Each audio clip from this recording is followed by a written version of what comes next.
Hello, and welcome to a new episode of Pulp today with my guest. Am I going to point to the right side? Yes, I am. Emily Edwards, ladies and gentlemen. Hi, how are you? Very good. You're in Massachusetts I'm now? in Connecticut, smaller and whiter. Smaller and whiter even than Pasadena, I think. Yeah, surprisingly so. Yeah, it's the Pasadena of New York. It is. I always tell people Connecticut is simply a suburb of New York City. It's the only state that's a suburb of one city that's not in its state. Yeah, even New Jersey has more going on for it, I think. Oh, yeah, absolutely. They have stuff. We got nothing. Yeah. But lovely to have you back. You're a first returning guest. It's so good to see you. It's good to see you too. Emily hosts the podcast Fuckboys of Literature. I do. Which I have appeared on twice. Oh, I think at least twice. Maybe more than that. Talking about Sam Spade and James Bond. I do have to come up with a... you did Dick Diver too from... Oh, that's right. We did one of my favorite books. It was such a good excuse to reread that book. It's a beautiful novel. Yeah, it really is. It's sort of like, I understand why Great Gatsby, which is sharper and shorter and to the point, is the one that gets shoved down the gullets of high school students. But Kendra this is a mature book. Is much more of like, oh no, I knew all those characters in Great Gatsby were assholes. If I didn't make that completely clear, even Nick Carraway, kind of an asshole, and let me tell you why. Exactly. I know him very well. yeah, exactly. But it's a great podcast. I recommend it. And Emily has a book coming out. Do you know when is the release date? The release date for my first traditionally published novel is November 8th of 2022. So just in a couple short months. Nice. And the title is Viviana Valentine Gets Her Man. It's the first in the Girl Friday mystery series that I get to write, and I'm very excited. Nice. Now, are other writers doing their own female detectives in that series? Or no, it's all me. It's all just Viviana Valentine and her PI boss, Tommy Fortuna. In case you couldn't tell, is a very sort of satirical, fun romp, playful look at mid-century PIs. It takes place in 1950 in New York City, and it's been really fun to write it. Oh yeah, I'm always kind of amazed when people write period things and cram it full of anachronism. I think I was watching the first episode of Mrs. Maisel and someone said, "Let's do lunch." And I was like, no. It's been really fun to look into like the turns of phrases and things like that were really popular in like the late 1940s, early 1950s. And people are like, did they really talk like that? And I'm like, yes, actually, they really did. I know it's weird, but they did. No, there's stuff where you go, look, everyone wasn't as sharp-witted as they are in Dashiell Hammett or in a Robert Riskin script or a Frank Capra movie. But a lot of that very clever phraseology was out there. And I mean, I have the advantage that my father was someone who wrote the stuff that you're doing your pastiche of. And so that language comes naturally to me. But when I was writing the Betty Page series set in 52 or 53, every once in a while I would come up against something, she's from Tennessee. That's a slightly different language than I'm used to. Yeah. And I remember I wanted someone, there's a point where someone says something incredibly unbelievable to her. And I had scripted her saying, "Do what now?" Yeah. Because I had heard Southerners use that in the 70s and 80s. And I literally went on Facebook and said, I need someone with a grandmother from Nashville. Exactly. To call her up, pretend it was about something else so that she doesn't think you're just taking advantage of her. And then ask her if she said, "Do what now?" when she was a little girl. Exactly. And, I got an answer that yes, "Do what now" has been around forever.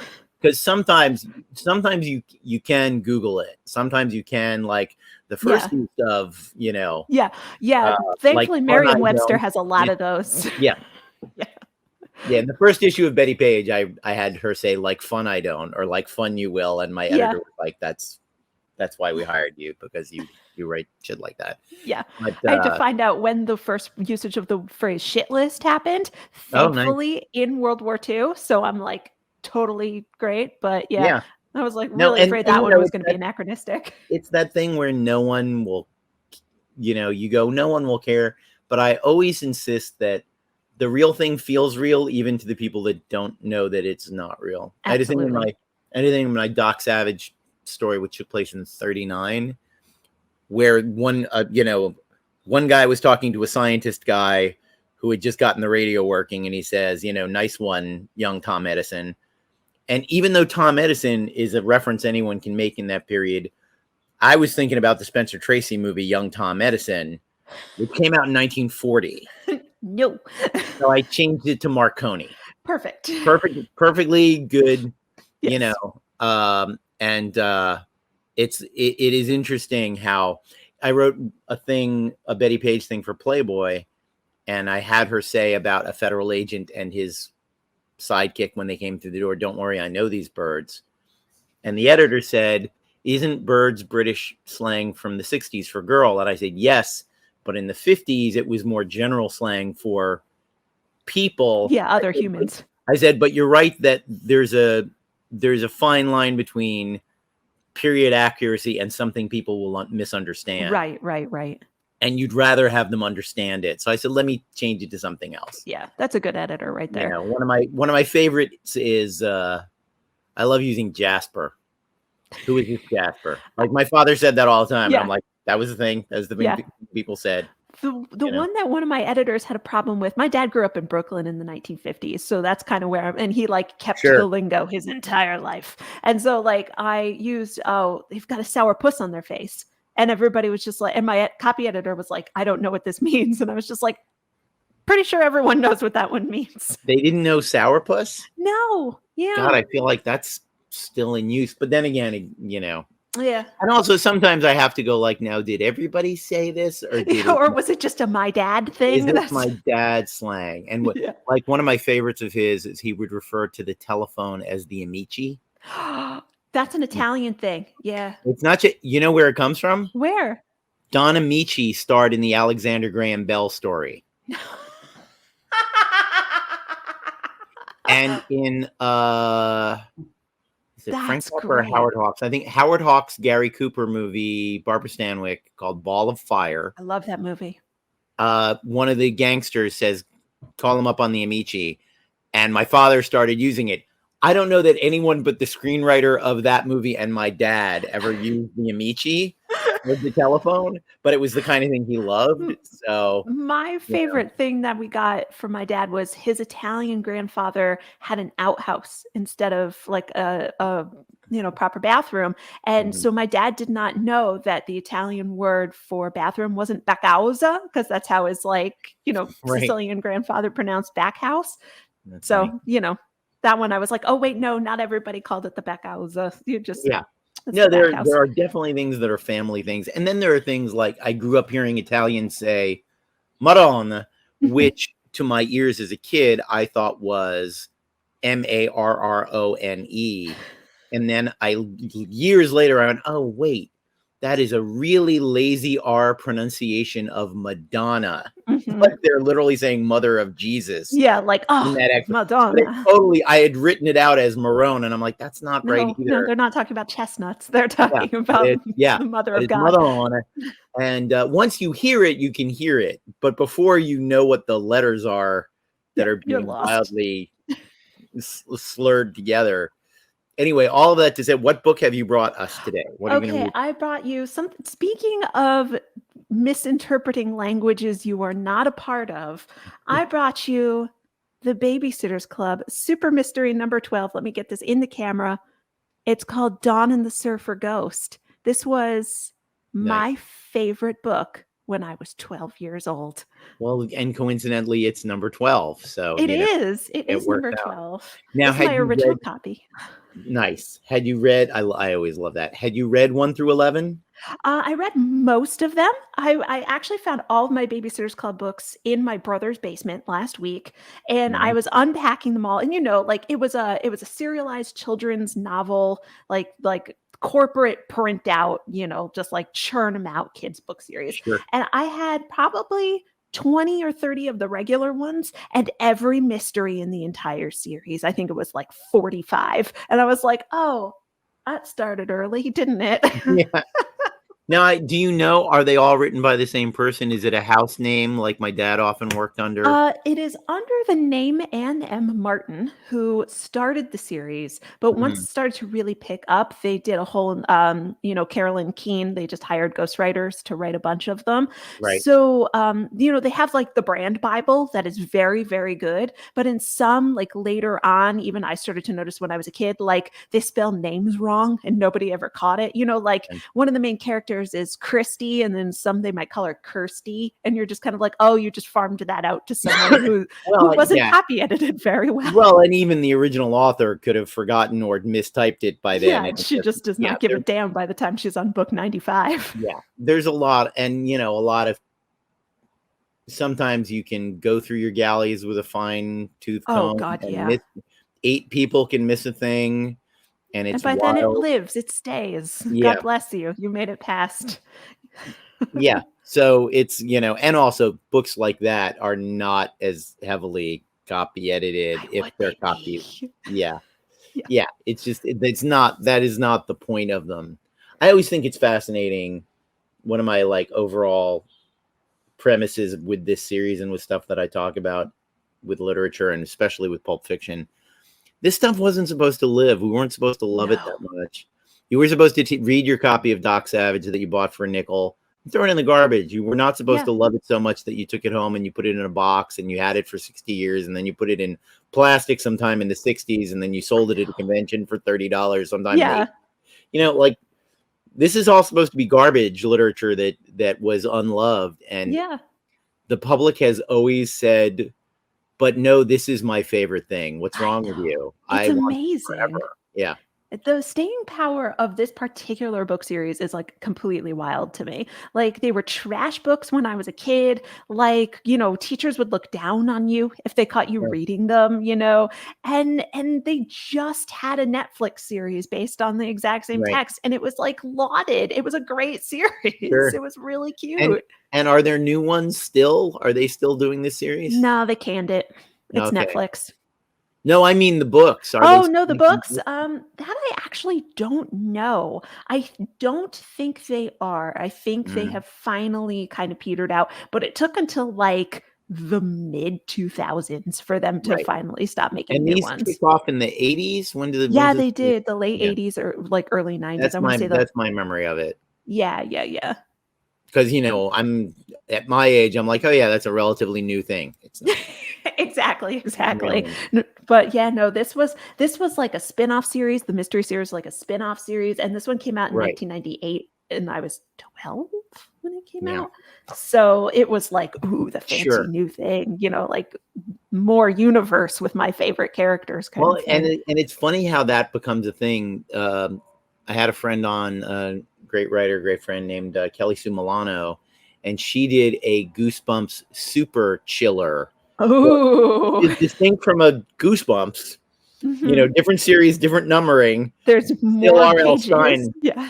But it was just one of those funny things. Like it's a universe I'm so completely not connected to, Oh, but absolutely. we all have our own things, and that's Everybody's got one. yeah, Yeah.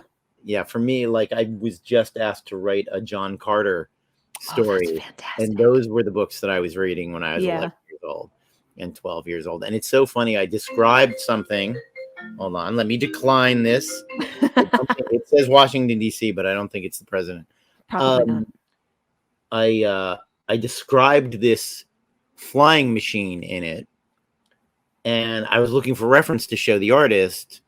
And one of the characters in the story I'm writing, or I should say, the group of characters, appear for the first time in the book, a fighting man of Mars. And I went to my shelf and I pulled down the paperback of A Fighting Man of Mars, which I have not looked at in 30 years. Yeah. And the flying machine I described was on the cover as I had described it in the comic book. I had completely forgotten it, but somewhere in my head, I had You knew I had completely. filed away that the people of this city on Barsoom had flying machines that looked exactly like this. So of course, I sent to the artist, and he beautifully recreated this paperback cover and the cover was not contemporary when I got this. Yeah. The cover was from the early 60s when I worked in a little bookstore called the Bookshop. And about half to a quarter of my paperbacks inside them have a red stamp that says, after you've read it, swap it for credit. The Book Swap, Milltown, New Jersey. And there was a lot of pilferage. Yes. And I remember a guy came in with I had just read A Princess of Mars, the first one. Mm-hmm. A guy came in with the whole series. And I was like, these just go right. And you're like, just taking these right home. And those are still the copies that I have.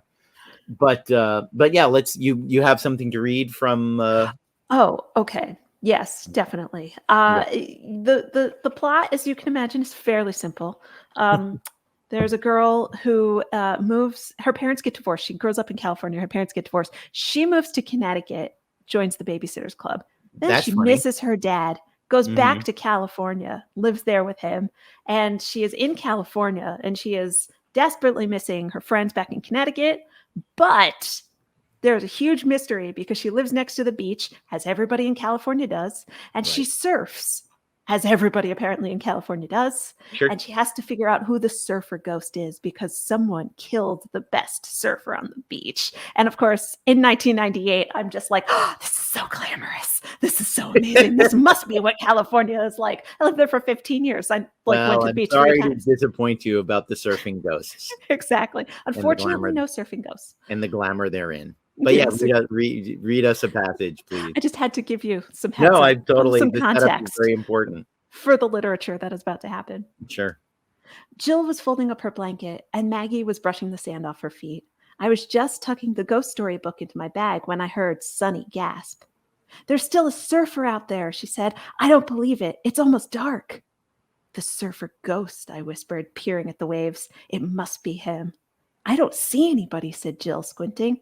"Right there," said Sunny, pointing. "All the way out there," replied Maggie. "But that's so far out, I can hardly see." We strained our eyes, trying to catch sight of the surfer. "He's a little closer now," said Sunny. "I can see him better. And I don't think it's Thrash, Dawn, or Thrash's ghost. He has pretty short hair, for one thing."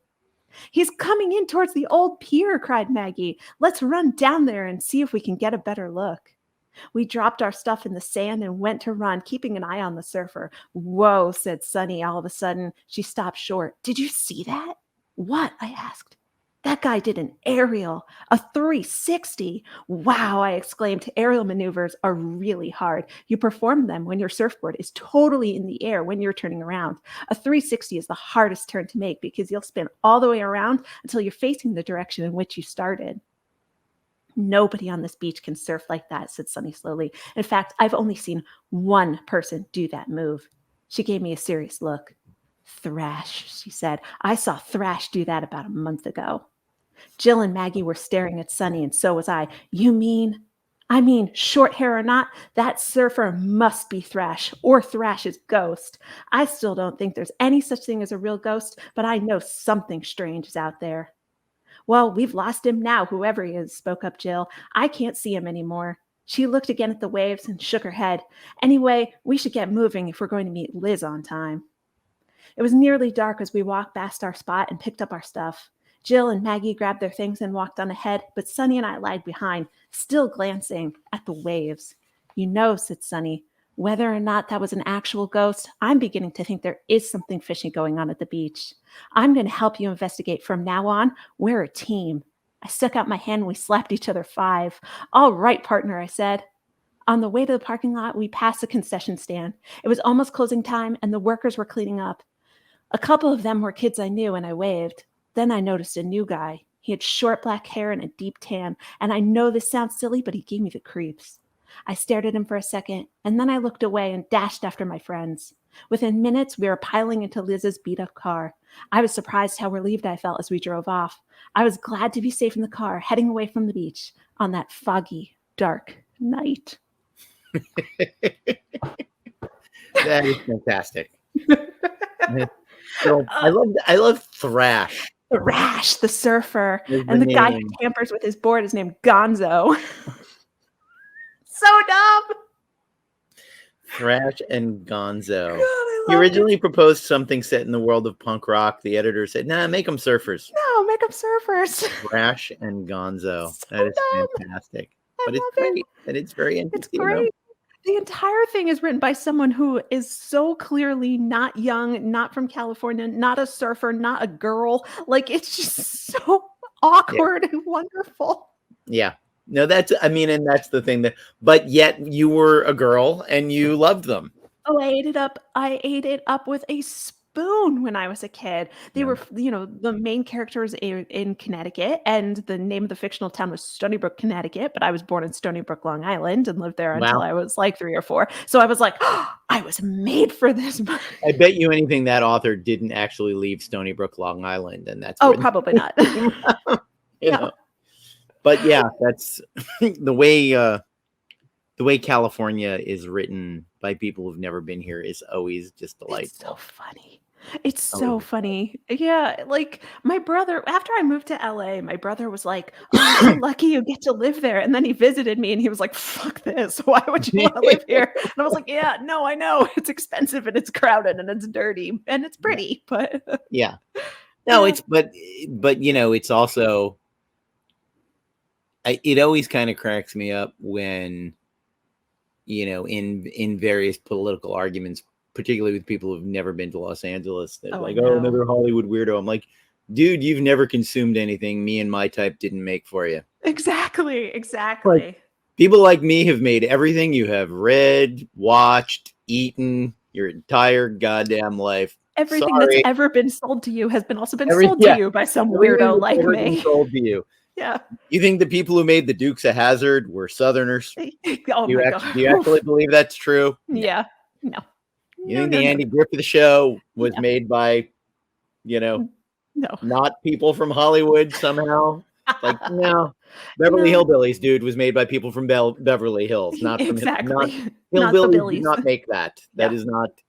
So it's always a little fun of you. Yeah. It's always a little funny to well, and again, the world, it would be a different situation now, as everyone has observed. But even at the time, there were people who thought Archie Bunker was the hero of All in the Family. Oh, I know. The sympathetic villain. I know. And then you see everything else Norman Lear ever made, and you're like, oh, wait a second. Yeah. I think the gentleman had an agenda. Yeah. Yeah, no, absolutely. And that's I was talking to you the other day on Twitter about the concept of failed satire. Yeah. And can you say that Fight Club is a successful novel or movie when way too many people in the audience get exactly the opposite point? Exactly. And I think there's a degree to which you can't help that. As I said on Twitter, there are people who will read, Junkie, one of the most harrowing books ever written, and go, oh, I should try heroin. Yeah. There's people who read Trainspotting and go like, yeah, let's try it. Like, not what William Burroughs or Irvine Welsh were after, but hey, knock yourself out literally. Yeah. So there's a degree to which you can't protect yourself from that. But when the only people that still talk about your book are the ones who got it wrong, identify with the villain. Yeah. Maybe you didn't mount that quite as well as you thought. I mean, we all have things where we don't stick the landing. It happens as part of a creative career. No, but and it is the greatest danger of doing a thing like that. Absolutely. I always loved you could almost clock on The Sopranos as he would go about 3 or 4 episodes where you'd start thinking, oh, Tony's a good guy. And then he'd murder someone in cold blood. Just to here's a little reminder, dude, not a good guy. Exactly. Not a good guy. Exactly. We're interested in his process and his evolution as a human being, but a terrible human being and a murderer. And never, ever, ever forget that. Yeah, exactly. That kind of sandbagging, I think, is really, that's what you really remember. There was a movie called, can't remember the Belgian title of it because it was originally from Belgium, called Man Bites Dog. Mm-hmm. And it was a reality TV documentary crew following around a serial killer. Oh. And the first half of it is kind of funny. Yeah. In a very dark comedy way. And then at the midpoint, there is the kind of crime that nobody could ever think of as funny. And it was literally the director punching you in the face going, you thought when he murdered the old lady in the first 5 minutes, you assholes laughed at that? What is wrong with you? Yeah. It was a real And it came out around the same time as Natural Born Killers. And I always put the two together in my head. It's like, this is how you do it effectively. This is how you do it ineffectively, you know? And it's something very common in horror movies. I call it a Nazi aesthetic, where, you know, you have the monster that kills people, but everybody he kills is kind of shitty. Yeah. So like you're kind of rooting for Freddy and for you kind of Michael figure, Myers, and you're like, no, that's not how that should be. Actually, no, you actually have to take a stand here sometimes. Yeah. And risk pissing off Nazis. Sorry, everyone. Yeah, right. It's a very interesting thing. But I wanted to talk about your book again for just a sec. The choice to do set in that period, and also to use first person singular. I didn't know that there was like an entire universe of literary Twitter that's like, oh, first person singular is wrong and bad. And I'm like, how do you people get through the day? Like, how do you write other things? Like, I understand, like, I find it very strange. Like, the writing in present tense always freaks me out. Like, first person present tense writing freaks me out like nobody's business. And I just don't understand how people get so turned off by this. You know, like, if the thing about the can't believe I have to refer. I'm referencing the Babysitters Club like it's like the seminal work, but it is to women my age. Sure. So every single book in the series has a girl's name in the title, and she's the main character of the book. So the first one was the main character Christy, and then the second one is Claudia, and so on and so forth. So this one is obviously a Dawn book because it's got Dawn's name in the title, and you always know who's going to be telling you the story. And so, how many members of the Babysitters Club are there?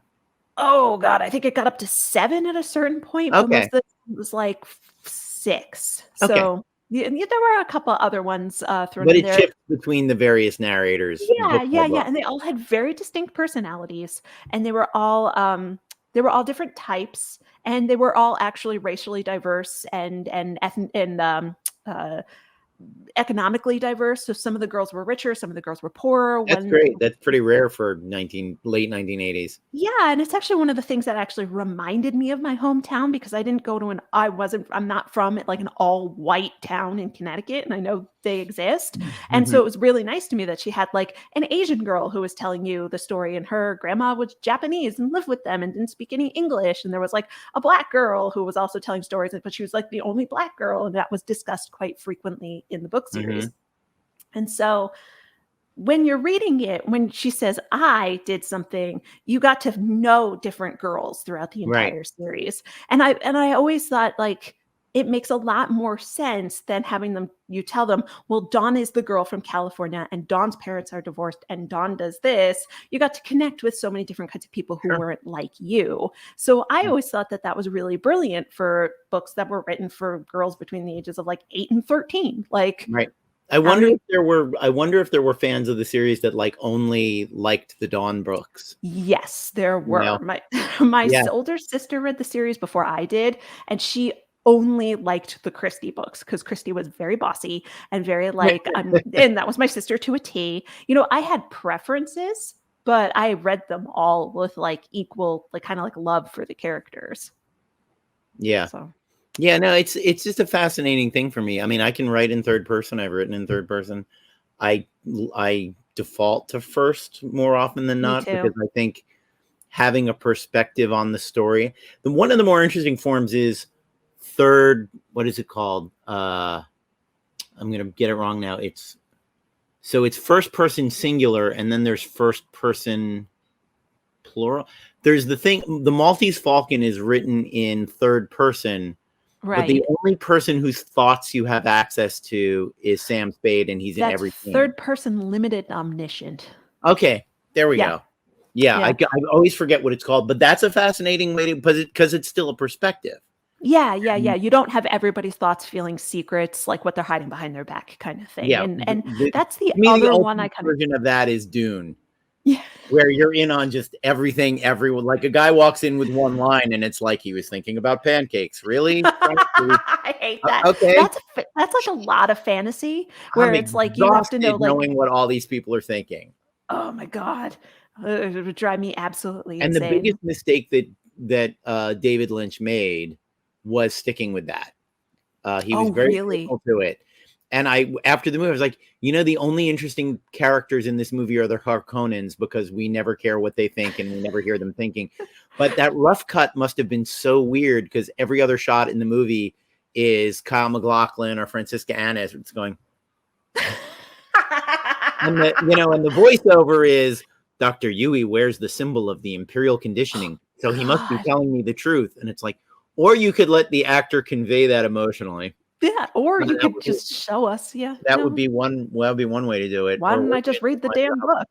Yeah, but it's if you go back and watch that movie, it's deadly. Everyone is, even Linda Hunt has 8 lines in the movie as the shout out Mapes, and it's like he bears the signs. It's like she's showing. I can see in her eyes that she's registering something about Paul and his mother. And it's death. And the most interesting thing for me that ever happened with that perspective, in comic books, there's the tradition of caption boxes. Yeah. To a degree, are an omniscient narrator, and I rarely use them. And then when I started using them, it was in Betty Page, which was The Secret Diary of Betty Page. So the caption boxes were all Betty. Yes, they were all her anyway. And then in Drawing Blood, it was also the main character's thoughts.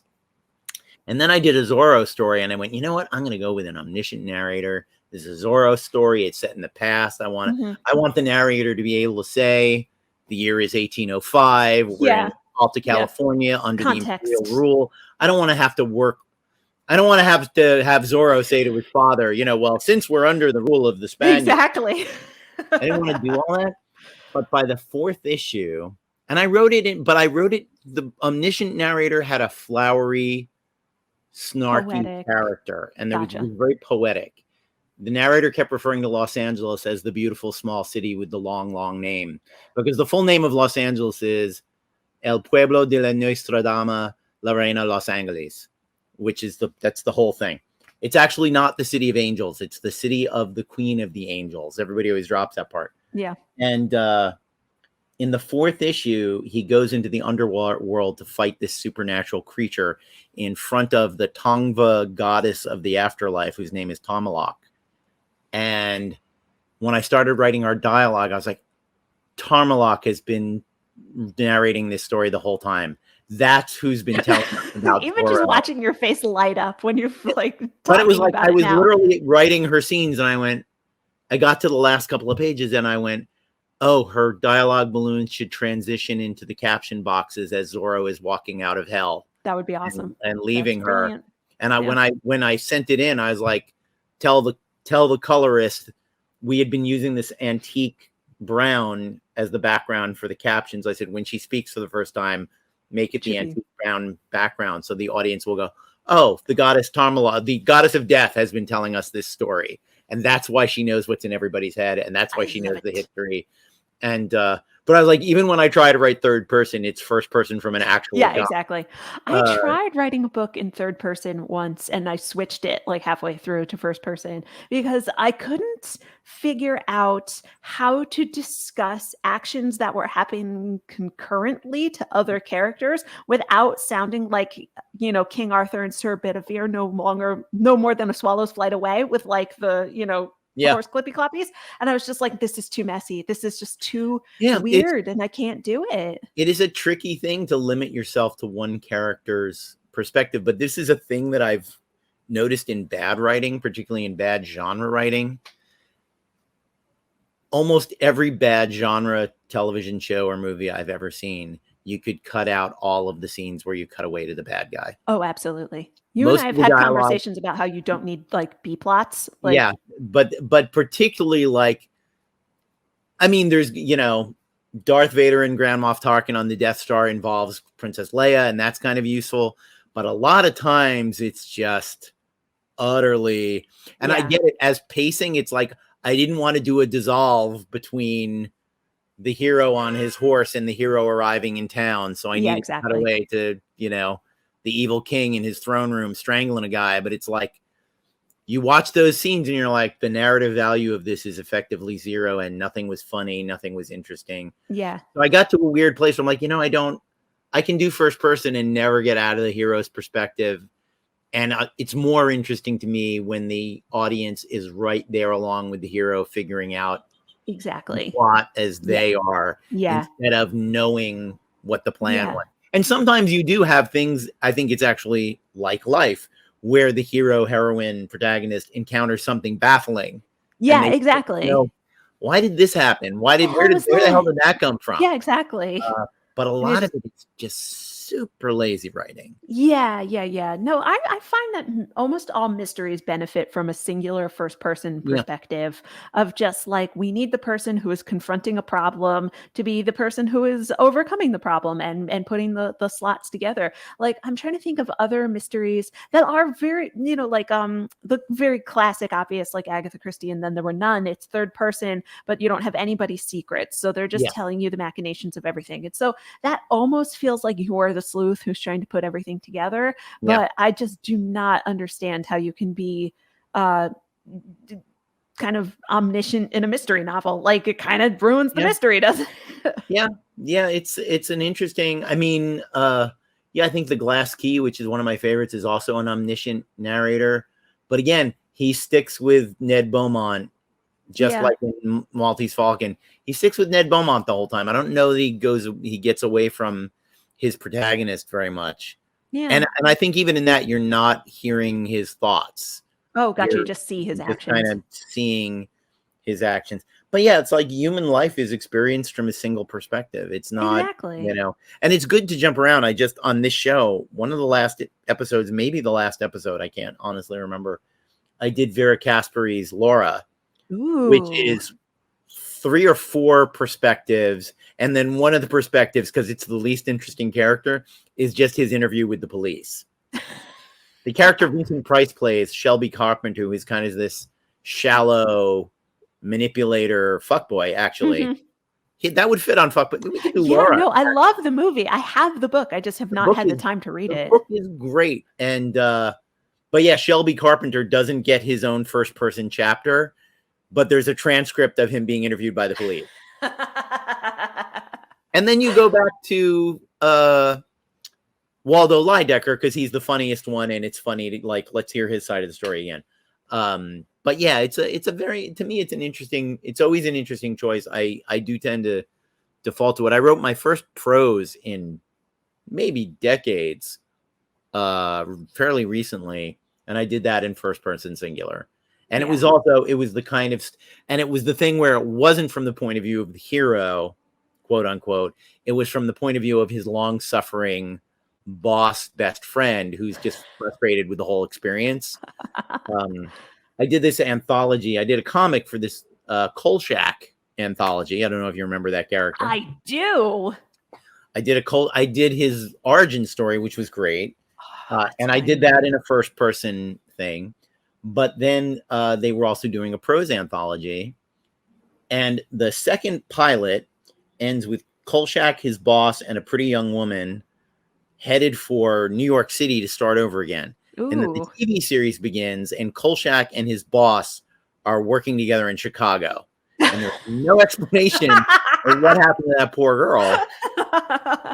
What happened on the train ride between And New his York City and boss's Chicago? name, his boss is, they're in a car actually headed through Eastern Washington State. So on a show about monsters, you might be able to guess what they encounter in the hills of Eastern Washington State in the forests. So yes, it's a Sasquatch story, but because what else would Why it be? not? Yeah. But aside from, like, malicious pot growers, and that's a very human kind I of don't know. There's a lot of weird right wingers up there yeah, too. no, So absolutely. But I thought it would be much funnier if it was Tony Vincenzo, his boss, telling this story about what a frustrating pain in the ass it Kolchak is, is to and be in a car with this man. how he scared away the nice lady they were traveling with and fucked She up was their cute. lives. What's the matter? Yeah, and she's like, "You two are like magnets for nonsense, and I don't want to spend any time with you anymore." Rather live in Um, Manhattan by myself. yeah, yeah, you guys can go to Chicago. But anyway, it's always to me, it's a fascinating thing of technique, and I had never known, but this is Twitter, that there was a tribal, like, first person is bad and wrong. Yeah, no. Great American novels are written in first There's person. literally a review of my book on Goodreads of just like, I don't normally read things in first person. And I'm like, it's like 90% of books. What are you talking Yeah, about? it's just the strangest goddamn It's thing to super weird. object to. Yeah. No, like third person limited omniscient present tense is like what YA is written in now. So they'll Uh-huh. be like, Ellen reaches for the door. Ellen opens the door. Ellen's surprised by what she sees. And I'm just like, Yeah, those are stage directions. exactly. Like, That's a just write script. a play. Yeah. Yeah, no, I don't Jesus get it. Mary. There's something to it. I mean, I don't, like I said, I'm of the like writing whatever the hell you want to and whatever Mhm. the material lends itself to. Yeah. But to me, like with the Betty Page thing, it's like to me, the whole attraction of writing that character was that she was a really interesting woman. Yeah. And how she navigated a world that was hostile to gorgeous, sassy ladies who Mhm. took their clothes off. Yeah. That was fascinating to me. And that she didn't, there were parts of her, the beautiful parts of her soul that she did not give up and did not let anyone take away from her. That was the only reason I wrote that series. I was like, I watched the documentary about her and listened to her voice. Mhm. Literally, the light bulb was her voice. That's the face is great, but the thing that's unique, and I got Elvira behind me. Speaking of voices, Yeah, no lie. but those comics, there are no caption boxes in them because Elvira will turn right to the audience and speak. Yeah. There's Yeah. every once in a That's while, her as a person. every once in a while, I will put an author's note. There's the upcoming issue. She interacts with Freddy Krueger, a Mad Magazine version of Freddy Krueger, and she's trying to figure out how to defeat him using the whole series. And she's like, oh wait, these are like, it's like the opposite of the Star Trek movies things. The odd numbered ones are good. And I did a little author's note. I unironically love the odd numbered Star Trek movies, but this is Elvira speaking. Yes, exactly. Do not confuse this for my opinion. This is Elvira's opinion as a professional. It's the one with the fucking whales, man. Yeah, exactly. Yeah, that's not one of my favorites. I do not love the one with the fucking one. I mean, it's good. It's not that no. Even number ones are great. It's just I also love the odd number one. No, I love the audacity of the one with the whales and the fact that no one can remember the actual name of that's the thing that I find the most enjoyable about it. As someone Home. It is a very flat title. It is so dumb. It is really flat. And as opposed to the one with the whales. The one with the fucking whales. But I also love when people, and this is a whole other conversation, but when people are like, Star Trek is too woke now. In 1986, they made a movie where the crew of the Enterprise literally saved the whales. They literally saved the whales. Like literally, the plot of that movie. Mine melted with some humpbacks. 1980s bumper sticker. Yeah. Like Star Trek, save the whales. Save the whales. It's like, oh, they're so woke now. I think that has always been the brand, guys. Get over it. Have you ever seen this before? Yeah. And it's kind of like now people realizing that the stormtroopers were bad. And it's like, yeah, dude, they're Nazis. I always love to remind people the first issue of Captain America, he's literally punching Hitler in the face on the cover. And this is before we were at war. Yeah. That's like an American superhero punching a foreign leader in the face. And we are not at war with them or anything. And the first issue of Superman, the first villains in Superman before Lex Luthor comes along are a slumlord gouging his tenants and a domestic violence case. Like the first people Superman beats up are pick on someone your own size, Tiny. To a guy who punches his wife. Unequivocally bad people. Yeah. It's like, no, in the Depression, we knew who the bad guys were. And the Jewish guys from Cleveland were writing about slumlords and domestic violence. Yeah, exactly. Things that they gave a shit about. Yeah, it's one of the things that I always try to tell people that like prohibition happened because guys would get so drunk that they'd like go home and beat the crap out of their wives. And the wives knew it was easier to get alcohol banned in the country than to get laws of like against domestic violence. That's the bleak history of prohibition, not the fact that like a bunch of, preachers took it on too and fucked it all up. That's the legacy of Prohibition, And guys. speaking of laws from the 1920s, everyone said, or 1930s, everyone says, that dumbass, if we ban assault rifles, it won't change anything. You know what is banned in the United States? Fully automatic machine guns and automatic rifles are actually banned. Actually Now, fully if it's banned. so easy for criminals to get their hands on those, why is no one shooting up schools with MAC-10s? Yeah, exactly. A MAC-10 is small. It has like a 30 or 50 round clip. It's super easy to kill a lot of people with them. And if criminals can get their hands on any illegal gun, why aren't school shootings done with MAC-10s and Uzis and Heckler and Koch HP5? Like, there are a lot of machine guns out there, and no one's using them. They're using the ones you can buy at Walmart. Exactly. Crazy. But anyway, all of that to say, thank you so much for coming on the show. The book comes out November 8th. You can pre-order it wherever you buy books. It is actually distributed by someone who will always get it to you. Don't worry. Nice. Well, thank you so much, Emily, for joining me again. It was a great pleasure. This was a blast. Thank you so much. And I look forward to coming on your show and talking about Laura or something else. Whenever you want. Take care.